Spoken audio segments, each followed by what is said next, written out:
Bismillahirrahmanirrahim. Nawaitu ta'allum wa ta'lim wa tadhakkura wa tadhkir wa nafa' wal intifa' wal ifata wal istifadah wal hasa ala tamasuki bi kitabillah wa sunnati rasuli sallallahu alaihi wasallam wa du'a ila al-huda wa dalalata ala al-khair ibtigha'a wajhillah wa mardatihi wa qurbihi wa thawabih.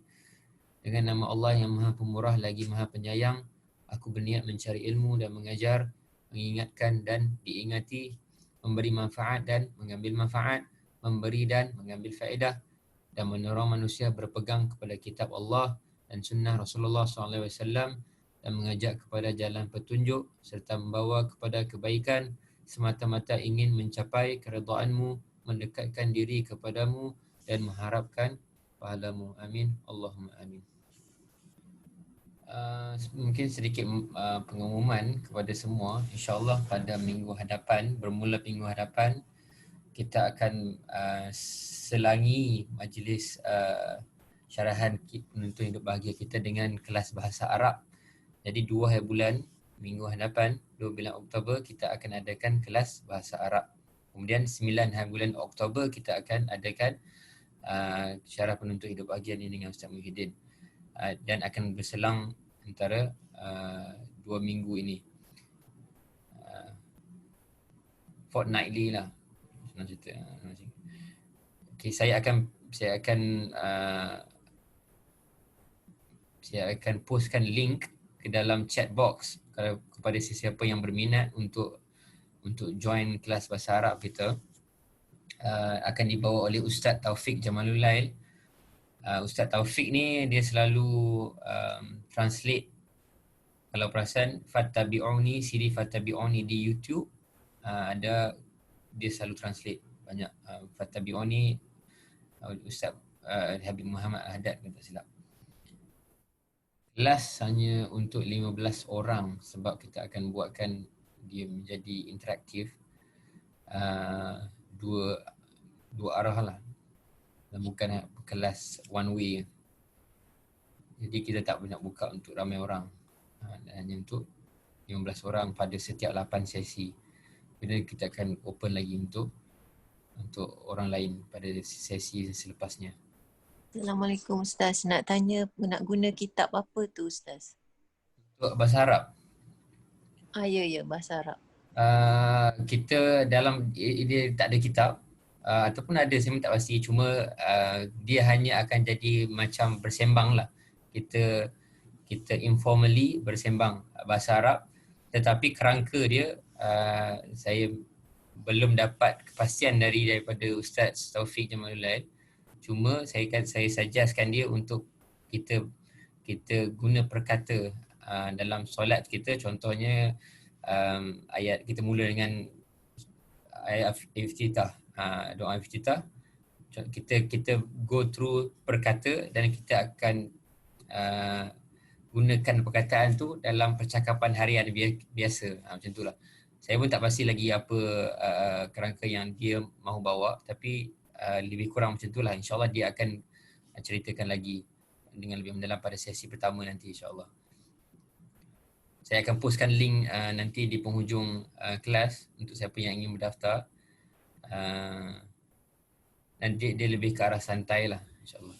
Alhamdulillah, jadi kita teruskan daripada bacaan kitab Risalatul Mudzakarah yang diterjemahkan sebagai penuntun hidup bahagia oleh Imam Abdullah bin Alawi Al-Haddad.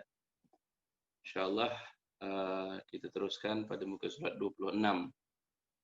Pasal membicarakan tentang wajib taat dan bertaubat bila berdosa. Sabda Nabi SAW, "Man sarrathu hasanatuhu wa sa'athu sayyi'atuhu fahuwa mu'min." Siapa yang merasa gembira ketika membuat kebajikan dan merasa gelisah ketika membuat kejahatan, maka nyatalah ia seorang mukmin yang hakiki. Lantaran itu, wahai mukmin yang hakiki, jika Allah telah memberimu taufiknya untuk mengerjakan ketaatan kepadanya, maka hendaklah anda membesarkan kegembiraanmu dan menggandakan kesyukuran terhadap Tuhan yang telah memuliakan anda untuk berkhidmat kepadanya, serta memilih anda untuk beribadat kepadanya. Di samping itu, hendaklah anda memohonnya juga agar dia menerima segala khidmat dan ibadatmu itu dengan rahmatnya, serta mendorongmu untuk mengerjakan segala perkara yang diredainya dari amalan dan kebaktian. saleh. Kalau kita perhatikan sabda Nabi SAW dalam hadis tadi yang disebutkan, orang yang beriman akan gembira dengan apabila dia mendapati dirinya melakukan kebajikan, dan dia akan merasa gelisah dengan keburukan yang ada pada dirinya. Kenapa? Itu adalah tanda bagi seorang mukmin yang hakiki. Sebab iman itu adalah al-amnu fil qalb. Iman itu dasarnya, tapaknya dalam hati manusia. Ya, maksudnya sekiranya dia hidup dalam hati manusia, dia akan disungguhkan oleh anggota badan kita. Dan juga tentulah akan diikrarkan oleh lisan kita.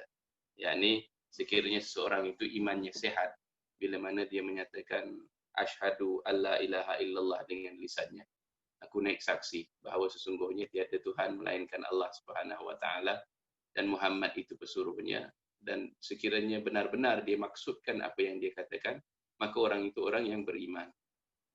Dan iman itu adalah ada, kata Profesor Naqib Alatas, dia ada kandungan ilminya. Maksudnya ada yang ditujukan bila mana kita beriman. Maksudnya dia bukanlah kepercayaan yang kosong tanpa difahami dan dikenali, yang dikenali zat yang menjadi tumpuan kepercayaan kita itu tadi yang ditaruh itu. Yakni bila mana seseorang itu katakan dia beriman, itu membawa erti dia beriman kepada Allah Subhanahu wa taala. Dia beriman kepada hari akhirat. Dia beriman kepada para nabi-nabi dan rasul, yakni selaku utusan Allah. Dia beriman kepada kitab-kitab yang diwahyukan oleh Allah Subhanahu wa taala. Dia beriman kepada segala yang menjadi bahagian yang wajib diimankannya, yakni yang diimaninya, yang datang daripada lisan Nabi sallallahu alaihi wasallam berkenaan kehidupan yang akan datang dan sebagainya, yang tak dapat dia saksikan dengan mata kepalanya. Sekiranya dia beriman kepada Allah dan hari akhirat, maka dia akan membentuk suatu kesedaran dalam dirinya, akan membentuk suatu ilmu dalam dirinya. Yakni misalnya, macam kalau kita katakan seseorang yang belajar ilmu perubatan, kemudian melalui perkembangan ilmu sains dan teknologi, dan tentunya memberi kesan kepada ilmu perubatan itu sendiri, orang yang mahir ilmu perubatan akan meyakini hasil daripada kaedah latihannya dan hasil daripada ilmu yang terbentuk dalam diri, dalam dadanya, dia akan meyakini bahawa ada perkara-perkara yang tak dapat dilihat dengan mata kepala yang kasar, yang boleh jadi memudaratkan seseorang itu.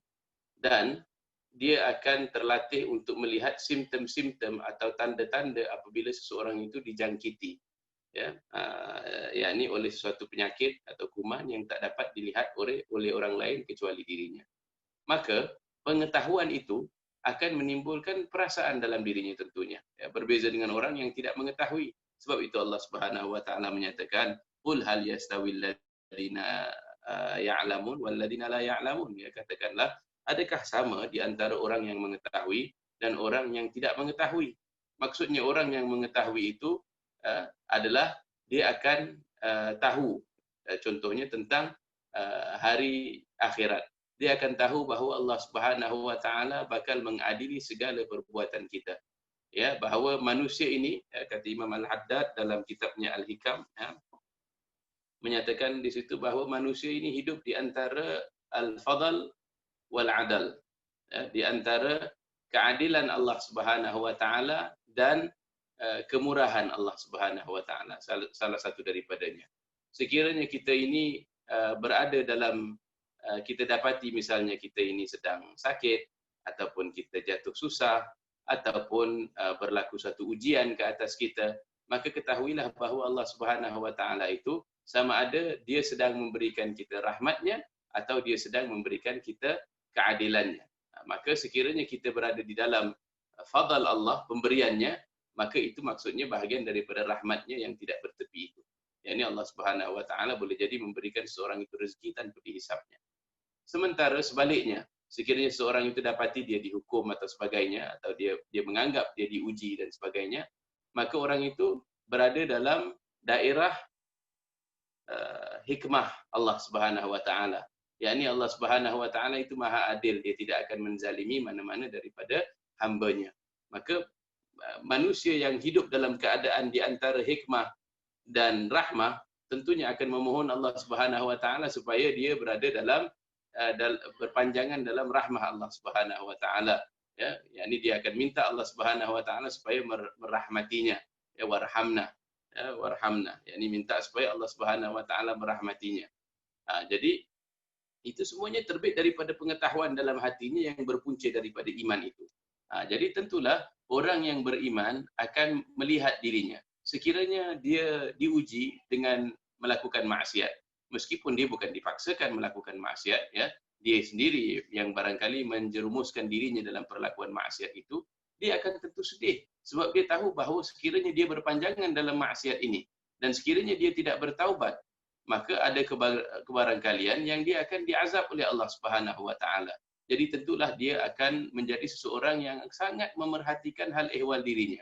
Jika didapati misalnya dia dipermudahkan untuk bangun salat, ya, malam misalnya, ataupun dia dipermudahkan untuk berjumpa dan bergaul dengan orang-orang saleh, dipertemukan dengan orang-orang saleh, dipertemukan dengan hasil mahsul orang-orang saleh seperti kitab-kitab mereka, ya, diperdengarkan akan kuliah mereka, dia dipermudahkan untuk hadir majlis zikir, majlis ilm dan sebagainya, itu berarti dia sedang berada di dalam daerah rahmah Allah Subhanahu wa taala. Maka tentulah dia akan bergembira, maka tentulah dia akan mensyukuri nikmatnya. Maka sekiranya dia berada dalam keadaan begitu dan dia sedar, dan maka itu adalah satu peluang yang mana Allah Subhanahu wa taala berikan kepadanya untuk ditambahkan nikmat itu. Sebab Allah Subhanahu wa taala nyatakan wala in syakartum la azidannakum. Ya, sekiranya kau bersyukur, tentunya kami akan tambahkan. Masalahnya pada hari kita hari ini adalah nikmat itu telah disempitkan kepada apa yang disenangi oleh hawa nafsu kita. Jadi orang itu hanya akan nampak sesuatu itu sebagai nikmat sekiranya ia dalam bentuk wang ringgit ataupun dalam bentuk kesenangan material. Maka kalau dalam keadaan begitu dia bersyukur. Tapi dia tidak akan misalnya menganggap bahawa diberi kelonggaran untuk beribadah, diberikan kesempatan untuk salat berjamaah dan sebagainya itu sebagai nikmat. Maka dia tidak syukuri akan hal itu, dianggap itu sebagai sesuatu yang mutlak miliknya, bukan pemberian daripada Allah Subhanahu wa taala. Jadi dia tidak mensyukurinya. Yang dinamakan bersyukur itu bukan sahaja mengiktiraf satu-satu nikmat itu datang daripada Allah dan kemudian mengucapkan tahmid atau memuji Allah Subhanahu wa taala atas kemurahan Allah Subhanahu wa taala kepada kita, tetapi dia turut termasuk dalam bidang syukur itu adalah apabila kita menggunakan nikmat itu sesuai dengan apa yang mendapat redha Allah Subhanahu wa taala. Jadi tentulah orang yang beriman, tanda-tanda keimanannya adalah dia adalah kesenangan hatinya, kegembiraan hatinya apabila mendapati dirinya sedang diletakkan di atas landasan al-khair. Ini dia sedang diletakkan di atas suatu jalan, suatu sirat, suatu sabil yang mana dia ditetapkan pada jalan iman, jalan ilmu, jalan amal, jalan takwa. Ya, saya teringat dahulu masa mungkin 2010 atau 2011. Waktu itu baru-baru saya balik daripada University of Otago habis mengaji falsafah barat. Kemudian saya hadir satu kelas Profesor Zaini yang waktu itu beliau hadiahkan buku beliau Makna Kebahagiaan dan Pengalamannya dalam Islam. Dan menarik sekali apabila saya minta autograf beliau di situ, beliau tuliskan untuk Said Muhyiddin begitu. Kemudian bawah itu dia kata semoga ditetapkan di atas jalan iman, jalan ilmu dan jalan amal. Ya, barulah kita maksudnya sesudah lama duduk dengan guru-guru kita, beliau sendiri dan lain-lainnya, ya, barulah kita faham, ya, dan sesudah baca kitab Imam Abdullah bin Alawi Al-Haddad, ya, secara sedikit demi sedikit, bahawa untuk ditetapkan di atas jalan itu, ya, adalah merupakan doa yang paling baik yang mungkin boleh seseorang itu, antara doa-doa yang baik untuk kita doakan kepada seseorang. Dan apabila kabulnya doa itu, apabila kita dapati Allah Subhanahu wa taala membuka pintu-pintu rahmatnya untuk kita sehingga kita berada pada jalan-jalan itu, maka itu sebenarnya adalah nikmat yang sangat besar daripada Allah Subhanahu wa taala. Sebab itulah kalau kita ini mukmin yang hakiki, jika Allah memberi kita taufik untuk mengerjakan ketaatan, maka hendaklah kita membesarkan kegembiraan kita, ya, menggandakan kesyukuran terhadap Tuhan, yakni menyatakan kepada sahabat handai kita, kepada pasangan kita, kepada keluarga kita, Ya, betapa beruntungnya kita, Allah Subhanahu wa taala pilih kita untuk berada di atas jalan itu. Yakni dipilih untuk beribadah, dipilih untuk berkhidmat, serta dipilih untuk beribadat kepada Allah Subhanahu wa taala. Bukankah di atas muka bumi ini pun ya, sultan-sultan dan raja-raja dan pemimpin-pemimpin, siapa-siapa yang dapat dipilih untuk menjadi pembantu mereka atau dipilih untuk menjadi pegawai mereka, orang-orang itu akan merasa bangga ya atas dasar kurniaan pangkat dan darjat dan sebagainya. Maka apalah nak ingin dibandingkan dengan Allah Subhanahu wa taala, raja bagi sekalian alam yang maha memiliki segalanya, sekiranya kita dipilih oleh Allah Subhanahu wa taala untuk jadi ahli ibadah, untuk berkhidmat kepadanya ya. Sebab itulah bila kita dapati kita berada dalam keadaan terpilih sedemikian, hendaklah kita doa pula supaya diterima khidmat dan ibadatnya.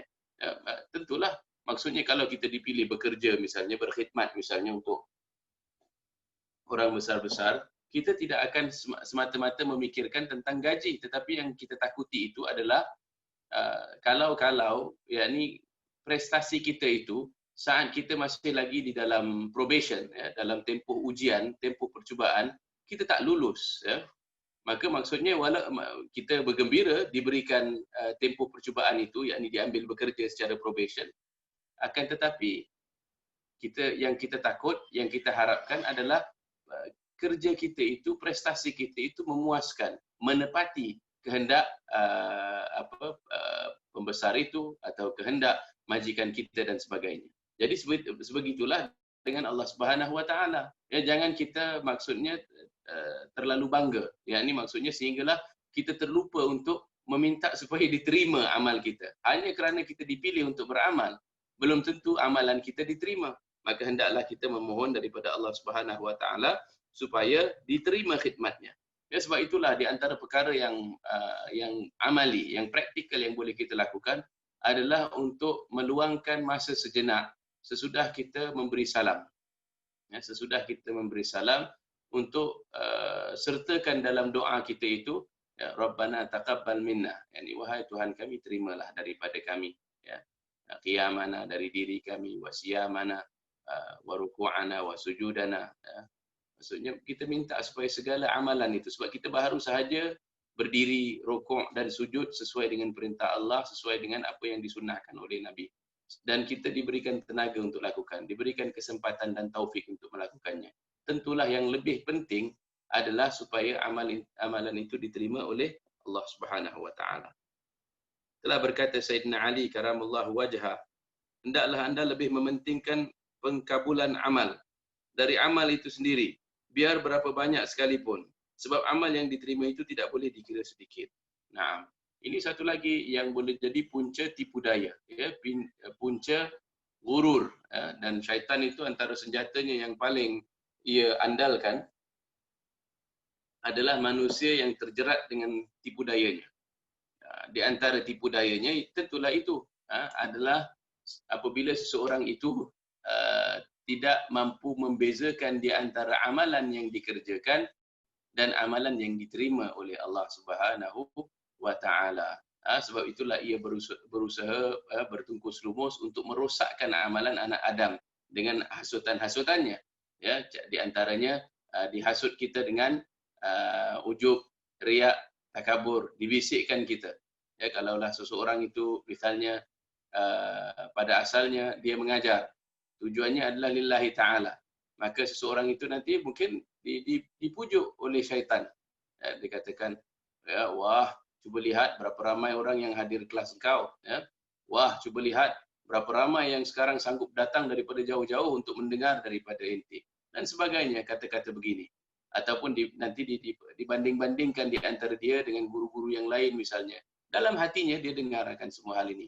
Itu semuanya cara-cara untuk apabila seseorang itu melayan daripada hasutan yang sedemikian, pujukan yang sedemikian, akhirnya jadi rosak amalnya. Ya, dia telah mengajar katalah misalnya beberapa tahun, akan tetapi akibat termakan ya, daripada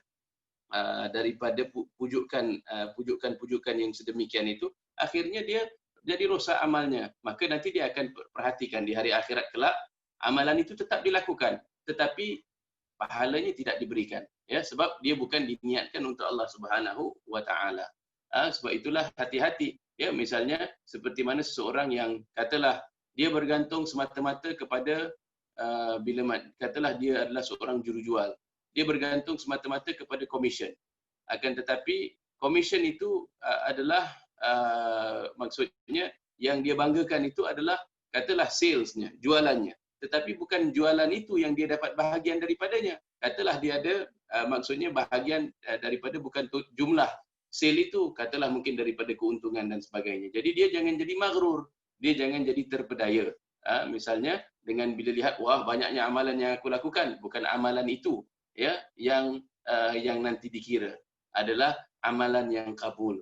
Sebab itulah ya banyak kita baca daripada kisah-kisah alim ulama kita ya tentang betapa daripada mereka itu yang misalnya telah melakukan banyak amal ibadah, tetapi ada di kalangan mereka yang kita dengar kisah-kisahnya itu yang hanya diterima misalnya adalah satu perbuatan kecil yang dilakukan ya seperti berlaku ihsan kepada lalat atau sebagainya itu, atau sebahagian daripada mereka yang lain itu ya sepanjang hidupnya ya macam kisah Imam Junaid Al-Baghdadi ya, dikatakan ada seorang soleh bermimpi berjumpa beliau ya sesudah wafatnya. Dikatakan bagaimana halmu ya wahai Abu Qasim? Dikata yang banyak-banyak yang aku ajarkan itu tentang ibarat dan isyarat yang hebat-hebat dalam peristilahan ilmu tasawuf itu semuanya telah hapus, semuanya telah sirna, akan tetapi yang diterima adalah solat rukaiat, yakni solat-solat yang ringkas, yang pendek yang aku lakukan fi jawfil lail, di tengah malam. Jadi kita perhatikan. Yakni maksudnya macam juga kita dah tulis mesej panjang-panjang ataupun kita dah tulis satu status yang panjang-panjang yang tidak diuploadkan, akhirnya dia hilang, ya, tak ada orang yang dapat bacanya. Maka jadilah begitu, maksudnya kita dah amal, begitu banyak amalan, akhirnya dirosakkan oleh syaitan dengan dengan dicuri pahalanya daripada riak, daripada ujub, daripada takabur dan lain-lain masalah yang tugasnya adalah menghakis, ya, mengurangkan daripada pahala kita. Ya. Seterusnya, hendaklah anda mengaku bahawa dirimu itu sentiasa bersifat cuai dan lalai dalam menunaikan segala kewajipanmu terhadap Tuhan, meskipun pada hakikatnya anda telah menggembling semua tenagamu dan menghabiskan segala masamu untuk menumpukan ketaatanmu kepada Tuhan. Sebab hak Tuhan atas dirimu adalah lebih besar dan lebih banyak daripada segala ketaatan yang anda kerjakan. Cuba anda renungkan bahawa Tuhan telah mewujudkan anda daripada tiada. Ya. Aujadakallah minal adam, ya, daripada kita dulu tak ada, kemudian Allah berikan kita wujud, dan nikmat ini bukan nikmat kecil bila kita bayangkan. Maksudnya kita ini berhutang budi, berhutang diri, ya, terhutang dan berhutang daya dengan Allah Subhanahu wa taala, yakni daripada kemurahan Allah Subhanahu wa taala diberikan kita wujud. Ya. Subhanallah, kalau daripada tiada kepada wujud itu adalah nikmat yang sangat besar. Ya, sebab kalau tidak wujud maka tiada apa-apalah untuk kita risaukan, tiada apa-apa yang boleh kita harapkan, tiada apa-apa yang kita boleh sandarkan, tiada apa-apa yang kita boleh angan-angankan. Tapi Allah Subhanahu wa taala berkehendak, jadi dianugerahkan kita sifat wujud. Kemudian Tuhan telah mencurahkan berbagai nikmat-Nya kepadamu. Dianugerahnya anda dengan kelebihan dan kekurniaannya. Dengan kuasa dan kudratnya pula anda dijadikan seseorang yang mentaatinya. Dengan taufik dan rahmatnya juga anda dapat menyembahnya. Oleh itu adakah patut anda mengotori baju keimananmu serta menghitamkan muka hatimu dengan mengerjakan segala yang ditegah oleh Tuhan. Ya. Allah, ini Imam Abdullah bin Alawi Al-Haddad di sini sedang melakukan khidmat ataupun bakti yang sangat besar kepada kita sama-sama Muslim. Ini meskipun telah 309 tahun wafatnya beliau, ya, nasihatnya ini masih lagi menusuk dalam hati kita. Yang ini menandakan betapa ikhlasnya Imam Abdullah bin Alawi Al-Haddad ingin menasihati sama-sama Muslim.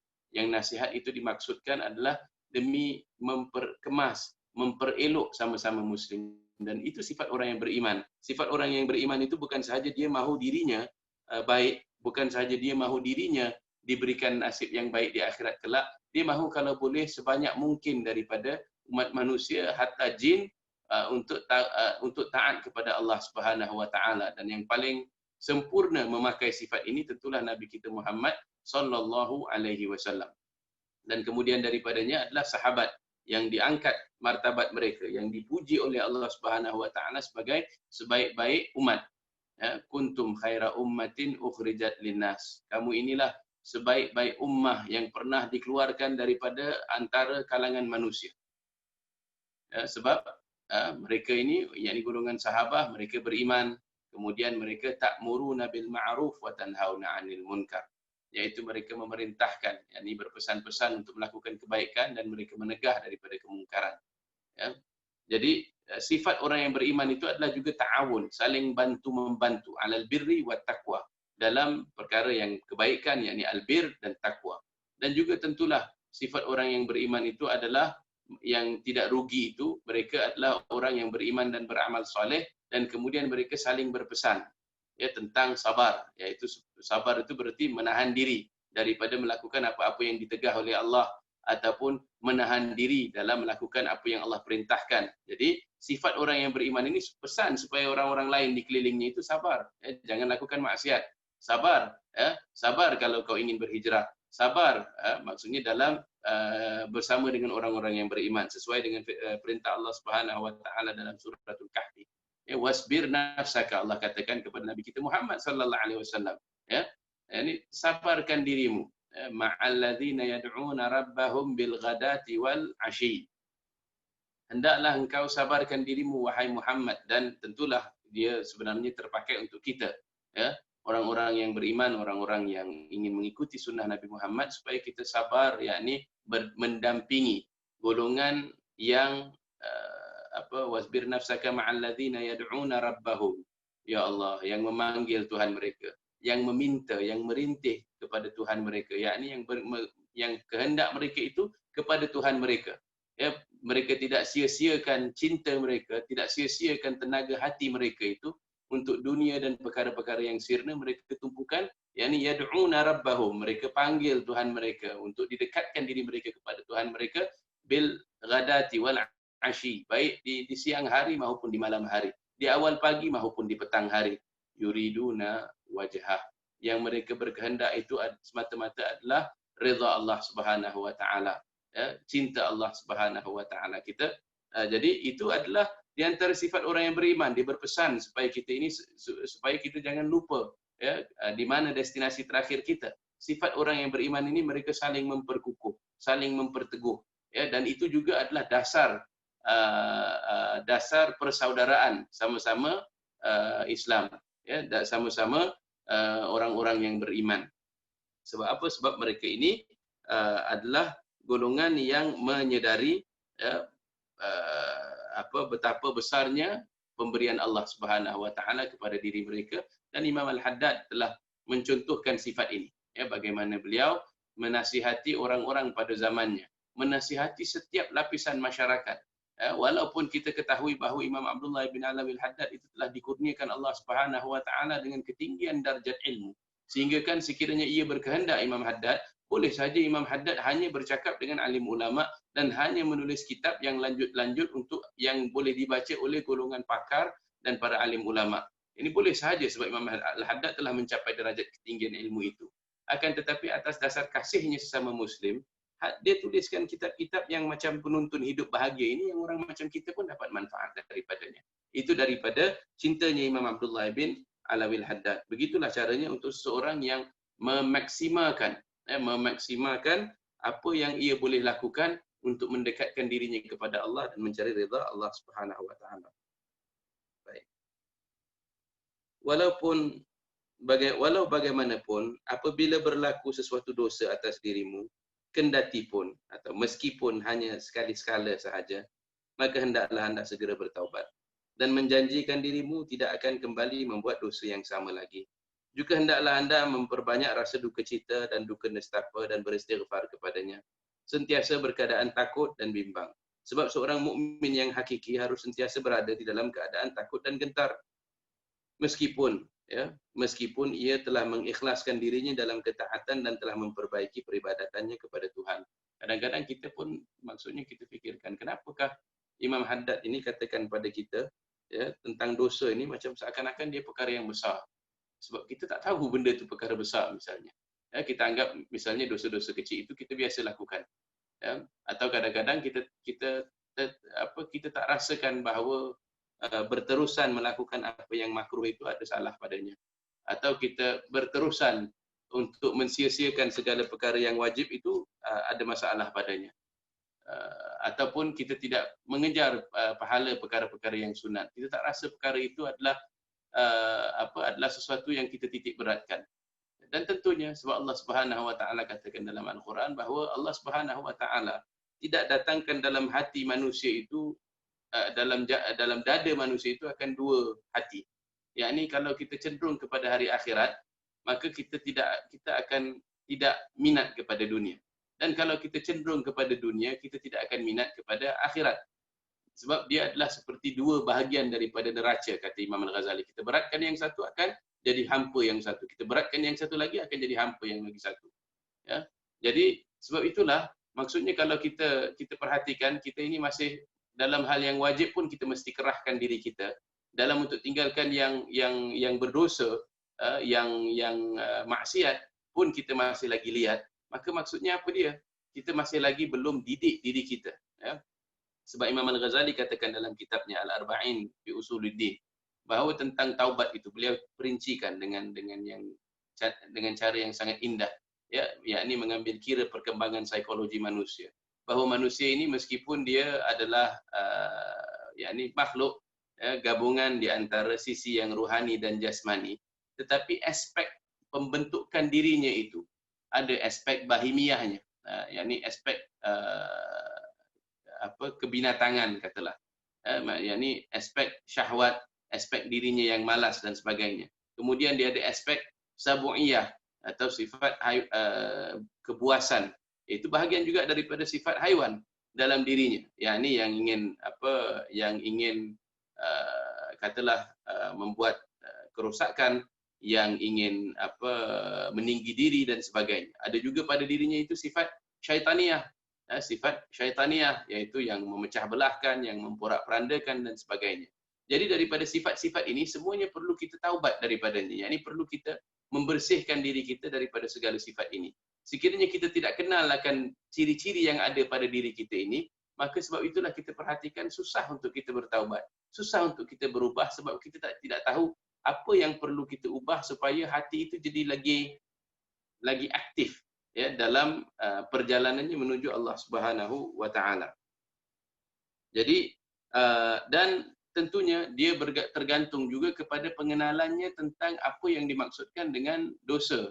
Ya, kalau ia sedar benar-benar hakikat dosa itu sebagai katalah racun yang membunuh, meskipun dia tidak lihat kesannya secara zahir, tapi sebenarnya kalau dia memiliki hati yang sedar, dia akan tahu bahawa dosa itu adalah memberikan kesan. Hanya sahaja ada kesannya yang serta-merta, ada kesannya yang seperti racun yang mengambil masa yang cukup panjang untuk meninggalkannya. Umpamanya, ya, kata Imam Al-Ghazali, kata Imam Abdullah bin Alawi Al-Haddad, menakal daripada sebuah hadis Nabi, ya, di antara nikmat yang dicabut oleh seseorang yang berterusan melakukan dosa, ia adalah kelazatan dalam beribadah kepada Allah Subhanahu Wa Taala. Kelazatan itu hilang. Jadi kalau orang itu sebenarnya tidak indahkan perkara itu, dia tidak akan pedulikan. Akan tetapi sekiranya seseorang itu tahu bahawa nikmat, ya, atau kelazatan dalam ibadah itu adalah sesuatu yang dihargainya, tentu dia akan lebih berjaga-jaga untuk tidak terjerumus kepada kancah maksiat. Bukankah anda telah maklum tentang sikap para nabi, meskipun mereka itu telah dilindungi Allah Subhanahu Wa Taala dari maksiat? Demikian pula dengan para wali, kendati pun mereka sentiasa dipelihara Allah dari kejahatan, namun mereka tetap dan sentiasa dipelihara Allah dari kejahatan. Namun mereka tetap dan sentiasa dalam keadaan takut dan bimbang atas diri mereka masing-masing. Padahal amalan mereka semuanya baik-baik belaka. Dosa mereka hampir-hampir tidak ada, atau boleh dikatakan tidak ada sama sekali. Kalau begitu, maka anda harus lebih patut takut dan lebih patut bimbang daripada mereka sekalian. Bukankah mereka itu lebih mengetahui tentang keluasan rahmat Allah Ta'ala daripada kita? Bukankah mereka itu lebih baik sangkaan terhadap Allah Ta'ala daripada kita sekalian? Lebih benar harapannya kepada memperoleh keampunan Tuhan. Dan lebih besar cita-citanya untuk mendapatkan kemuliaan dan kekurniaannya. Sebab itu hendaklah anda menurut jejak langkah mereka. Niscaya anda terselamat dan terpelihara. Berpandulah kepada perjalanan mereka. Niscaya anda menang dan beruntung. Berpeganglah dengan tali Allah. Maka barang siapa yang berpegang dengan tali Allah, nescaya ia akan ditunjuk ke jalan yang lurus. Alhamdulillah. Ya, tentunya sebenarnya kalau kita fikirkan tentang hal ini, dia menuntut satu perubahan tentang pandangan hidup kita, pandangan hidup, pandangan hidup atau pandangan alam kita. Ini pandangan yang hakiki berdasarkan, yakni berkenaan kehidupan kita di atas muka bumi ini. Ini pandangan hidup itu sebenarnya adalah sesuatu yang sangat penting untuk diluruskan. Ya, barangkali kalau kita terjebak dengan bahana pensekularan ini, kesan daripada pensekularan, secularization, mengakibatkan seseorang itu tidak boleh memahami atau dia membunuh sifat sensitif pada dirinya terhadap dosa dan maksiat. Kerana apa? Pandangan alam yang bersifat sekular itu tidak melihat bahawa amal perbuatan manusia itu ada kesan yang bersifat rohani, ada kesan yang bersifat gaib yang kita tak nampak, ada kesan dalam membentuk peribadi. Mereka hanya anggap bahawa baik buruk itu adalah sesuatu yang ditentukan manusia, dan bahawa di atas muka bumi ini manusia ini tidak ada tujuan secara asalnya kecuali yang dicarinya sendiri, yang ditetapkan oleh diri mereka sendiri.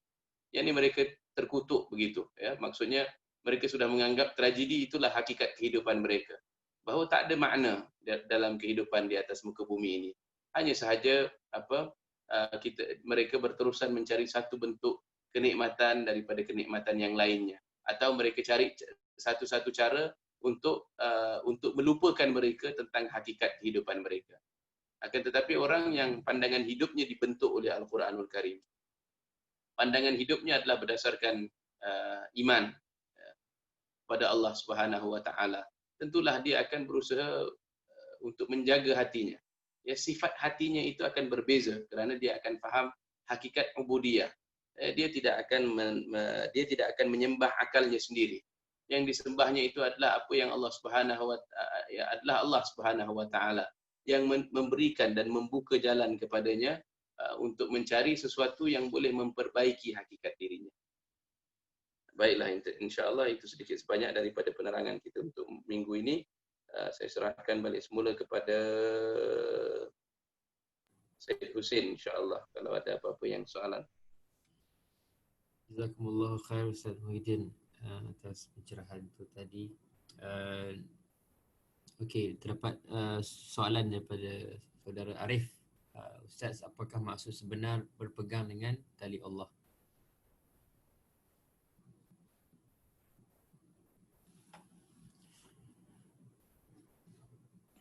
Nah, tentunya di antara maksud daripada wa'tasimu bihablillahi jami'an wa la tafarraqu.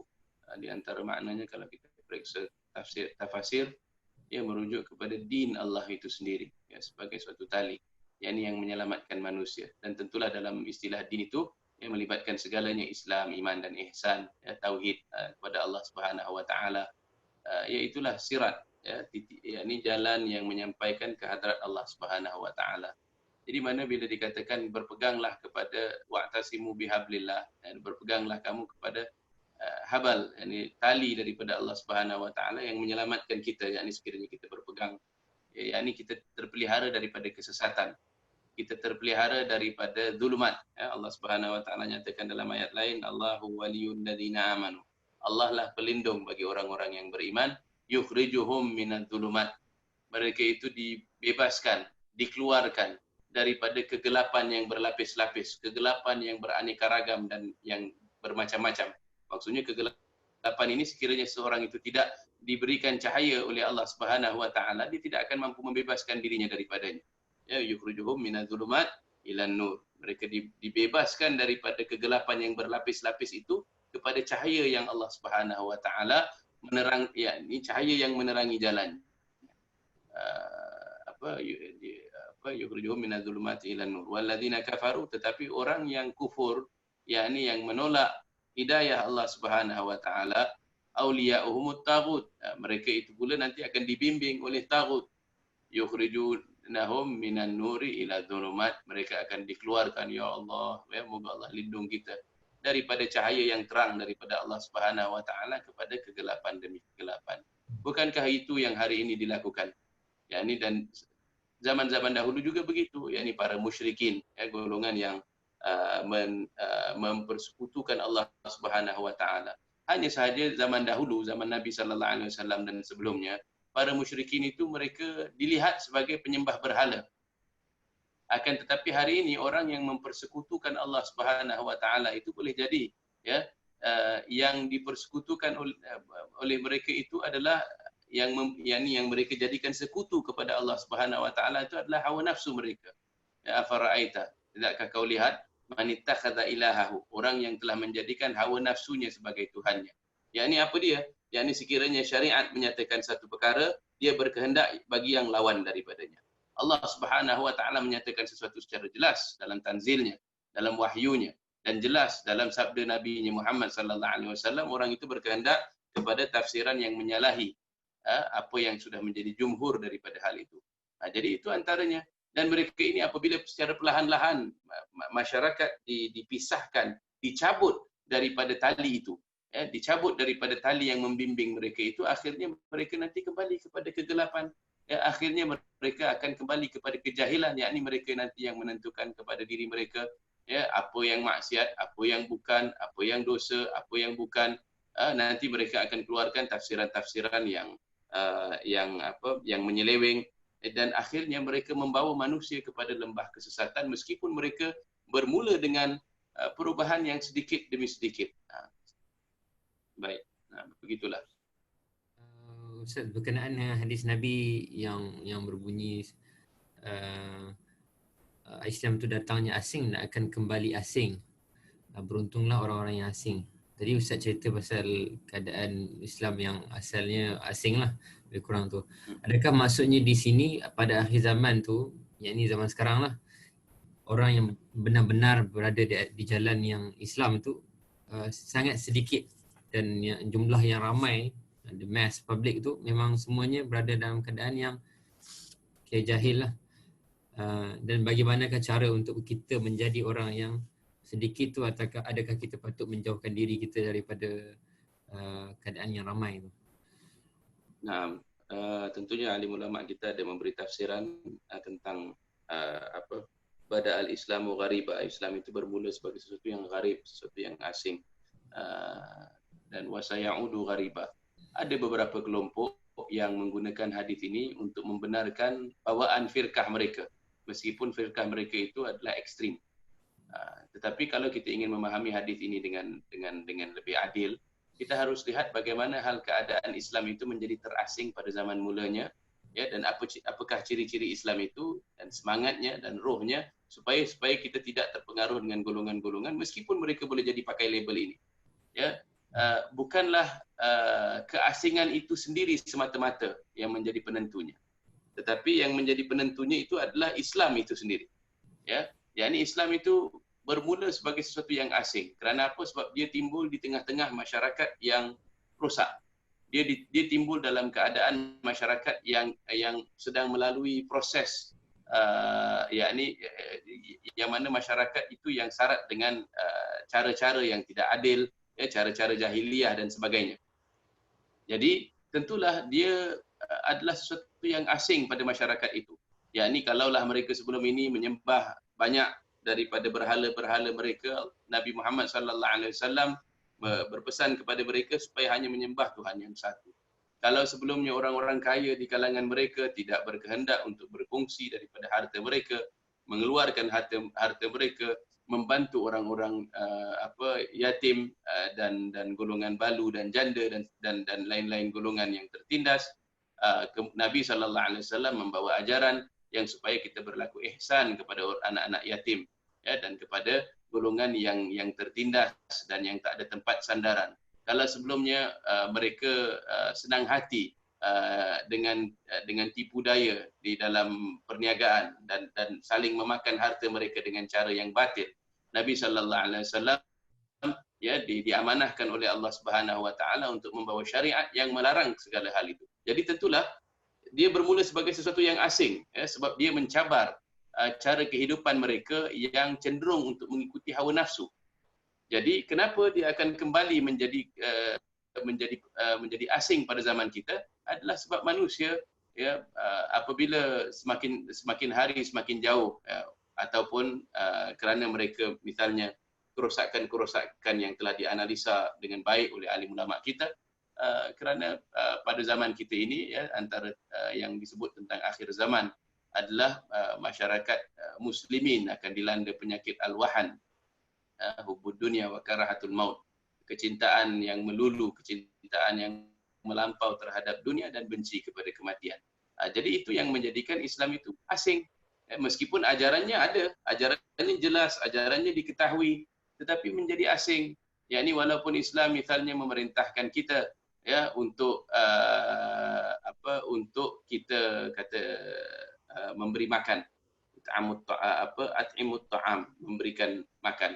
Islam menyarankan kita untuk saling menziarahi, memaafkan. Islam melarang kita untuk bersangka buruk. Islam melarang kita untuk mentohmah dan sebagainya. Tetapi masyarakat semakin tidak mengindahkan perintah Nabi itu. Walaupun kita ketahui bahawa larangan tentang zina itu adalah sesuatu yang sangat jelas. La taqrabu zina, jangan mendekati zina. Manusia akhirnya tidak mengikuti perintah sebegitu. Dan arak juga diminum secara berleluasa dan sebagainya. Itulah yang akhirnya menjadikan Islam itu sesuatu yang asing. Baik daripada kaum lelakinya maupun kaum wanitanya. Baik daripada kaum remaja belianya ataupun daripada kaum tuanya. Semua orang sudah menjadi mabuk kepada kuasa, mabuk kepada harta, mabuk kepada hal keduniaan, dan tentulah hal Islam. Yani hal Islam itu berarti keadaan menyerah diri kepada Allah, keadaan menjalani kehidupan selaku hamba Allah Subhanahu wa taala yang ikhlas, yang macam apa Imam Haddad katakan ini. Cara ini akan jadi asing. Orang yang hidup begini akan jadi terasing daripada masyarakat itu. Sama ada dia mengasingkan diri duduk dalam gua di atas bukit dan duduk dalam hutan belantara, ataupun dia berada di sama tengah masyarakat pun sama juga, tetap dia terasing dengan cara hidup mereka yang terbiasa melakukan dosa-dosa. Terbiasa mereka mendedahkan dosa mereka, terbiasa mereka melakukan ghibah, namimah, terbiasa mereka mencela, mencemuh dan mentohmah, mereka mencela golongan yang terdahulu dan sebagainya. Jadi dosa itu berleluasa di keliling kita. Jadi apakah saranan kita kalau kita hidup dalam zaman yang penuh pancaroba ini? Tentulah dia tergantung juga. Maksudnya yang paling penting adalah untuk kita miliki ilmu yang benar. Ilmu yang benar itu yang paling penting. Yang mengenalkan kita kepada Allah Subhanahu wa taala, kepada hari akhirat, kepada diri kita, kepada tujuan hidup kita. Dan kita lindungkan ia dengan amal. Dan kemudian kita lakukan yang tadi dikatakan itu, yakni kita saling bantu-membantu, ta'awun. Kita bentukkan suasana persekitaran yang memungkinkan sifat takwa itu untuk subur.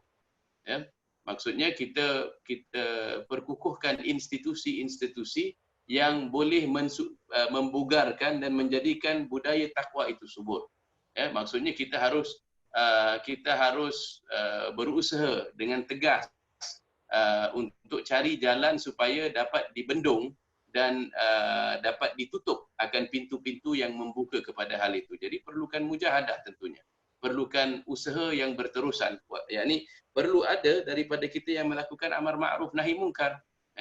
Kita ini adalah satu umat yang tidak boleh pesimis, kata Profesor Naqib Alatas.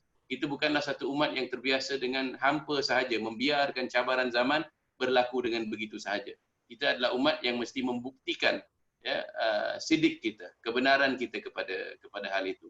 Yakni kalaulah caranya hanya dengan mengajar diri kita, ahli keluarga kita, dengan orang-orang yang terdekat dengan kita, maka itulah jalan yang kita pilihkan. Yang paling kurang pun adalah kita menyedari tentang apa yang Nabi sallallahu alaihi wasallam sebutkan, man ra'a minkum munkaran, tentang siapa yang melihat keadaan mungkar yang berlaku. Kita haruslah mengubahnya dengan kuasa, sekiranya kita diberinya kuasa, yakni dengan tangan atau melalui cara nasihat. Dan paling kurang pun yang kita tidak boleh lebih rendah daripada itu adalah membencinya dengan hati. Membencinya dengan hati, menegahnya dengan hati. Jangan bersetuju dengan hati kita tentang apa-apa yang berlaku.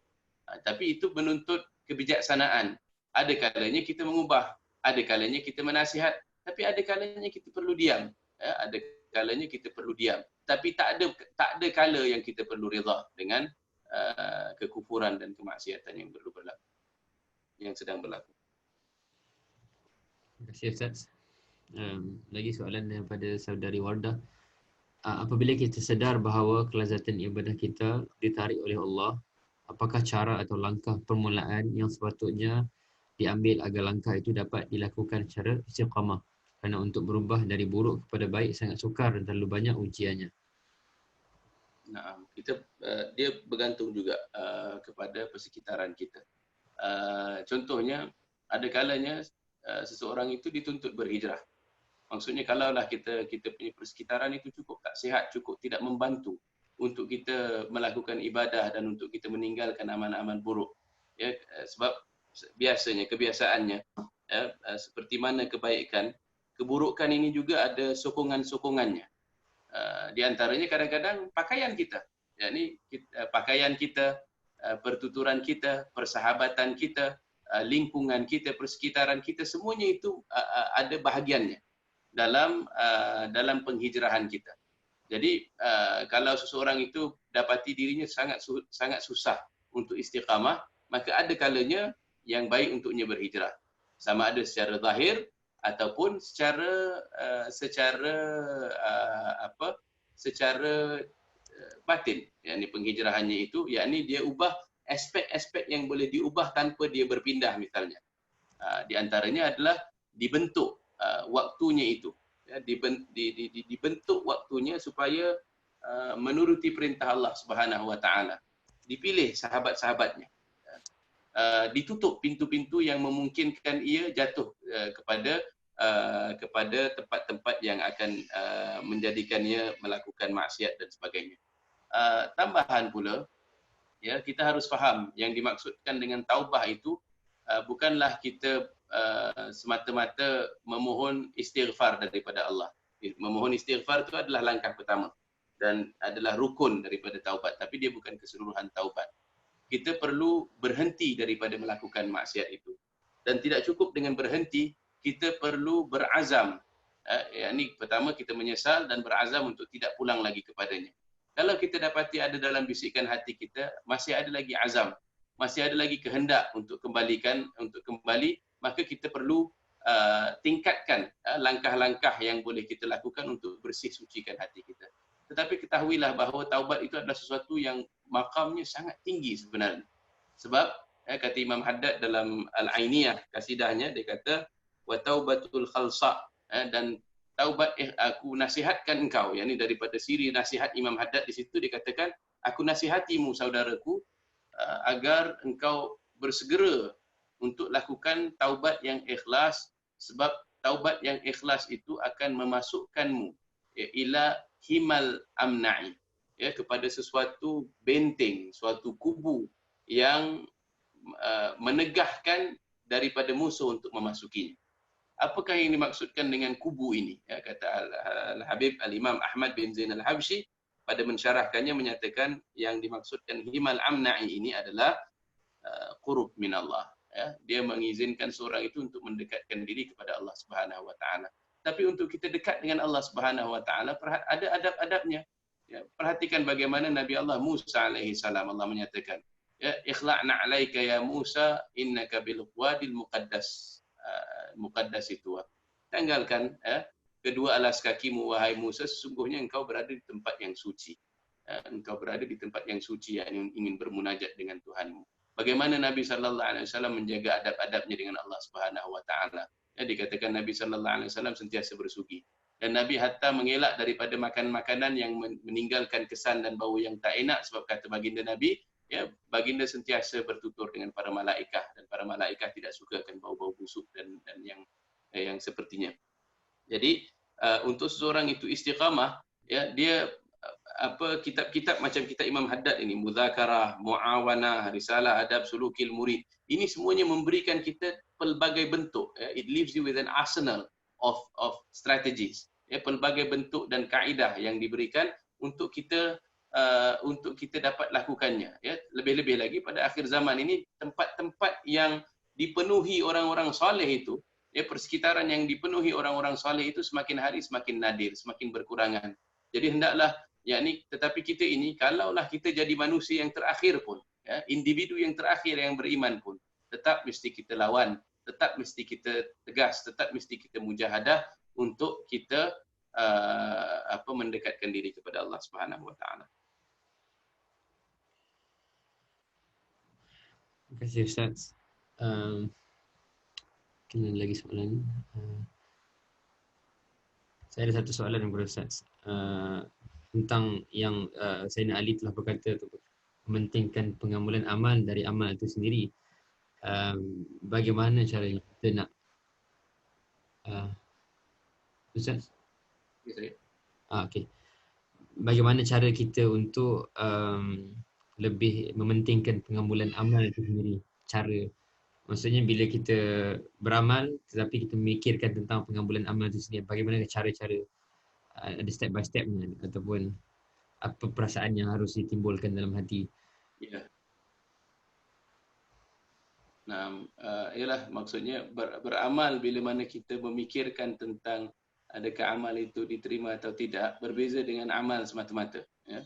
Sebab bila mana kita beramal dalam keadaan kita ingin supaya diterima amal itu, kita akan perhatikan kualiti, ya, amal itu. Sebab itu dikatakan alladzina amanu wa amilus salihat. Apa yang dimaksudkan dengan amal saleh? Jadi bukan amal semata-mata, tapi amal itu mesti soleh. Lawan bagi soleh itu fasid. Fasid itu rosak, fasid itu cacat, fasid itu cela. Maksudnya ada sumbingnya, ada kurangnya, ada cacatnya. Jadi seorang yang ingin amalnya itu saleh, maksudnya amal itu yang baik, yang kemas, yang tidak, yang cacatnya sekurang mungkin, ya. Yakni diperhatikan dengan sebaik mungkin untuk diserahkan kepada Tuhannya itu, dapat dilakukan melalui dua cara, dua jalan. Satu adalah memperbaiki aspek fikihnya, yakni pemahamannya tentang rukun-rukun, sunnahnya, dan apakah yang makruh dan sebagainya dalam satu-satu tata cara peribadatan itu. Yang kedua adalah dengan memerhatikan aspek rohaninya. Aspek rohaninya, yakni bagaimana untuk membentuk dalam diri akan perasaan-perasaan ataupun hal yang baik, ya, sifat-sifat mahmudah seperti sifat sabar, syukur, ikhlas, sidik dan sebagainya. Dan pada masa yang sama dia bertungkus lumus untuk menghapuskan perkara-perkara yang boleh merosakkan amal itu. Yang dikatakan tadi dalam pepatah orang Melayu, kerana nilai setitik boleh jadi rosak susu sebelanga. Jadi diperhatikan bagaimana untuk perkara-perkara yang boleh dimajazkan, yang boleh dimetaforakan sebagai nilai itu, ya, seperti sifat-sifat tadi itu diperhatikan untuk dia rawat dirinya, untuk dia bersihkan dirinya daripada segala sifat ini bertapak dalam dirinya. Wallahu a'lam. Jazakumullah khair Ustaz. Baik, itu saja soalan yang diajukan pada malam ini, insya-Allah. Alhamdulillah selesai majlis kita pada malam ini. Sedikit maklumat kepada semua, insya-Allah minggu depan kita akan adakan kelas bahasa Arab dan akan pasang seli dengan syarah penuntut hidup bahagia ni. Dan minggu depan 2 bulan kita akan adakan kelas bahasa Arab dan akan berselang seli, insya-Allah. Baik Ustaz, terima kasih sekali lagi, jazakumullah khair kita ucapkan kepada Ustaz atas pencerahan yang diberikan. Moga-moga kita semua mengambil iktibar dan mengambil manfaat daripada segala ilmu yang disampaikan oleh Ustaz, dan ia berkati dari mula hingga ke akhirnya, insya-Allah. Mohon Ustaz untuk bacakan sedikit doa untuk kita tutup majlis, insya-Allah. Amin. Doa Ustaz. Oh, ya khair. Okay.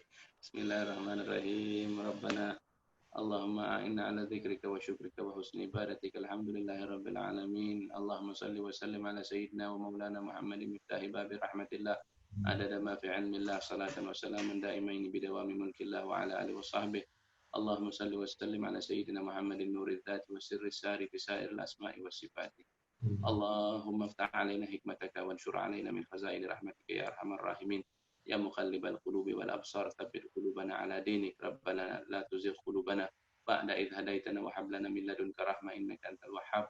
Rabbana atina fid dunya hasanah wa fil akhirati hasanah wa qina adzabannar bi fadli subhana rabbika rabbil izzati amma yasifun wa salamun alal mursalin walhamdulillahi rabbil alamin. Amin ya rabbal alamin. Kita doakan juga kepada Ustaz Moga-moga Allah sentiasa kurniakan kesihatan kepada Ustaz dan ditambahkan lagi ilmu untuk mengajarkan kepada kita, insya-Allah. Dan semoga kita semua tidak jemu untuk memperoleh ilmu daripada Ustaz, insya-Allah. Uh, sehingga bertemu lagi 2 minggu yang akan datang, insya-Allah. Baik.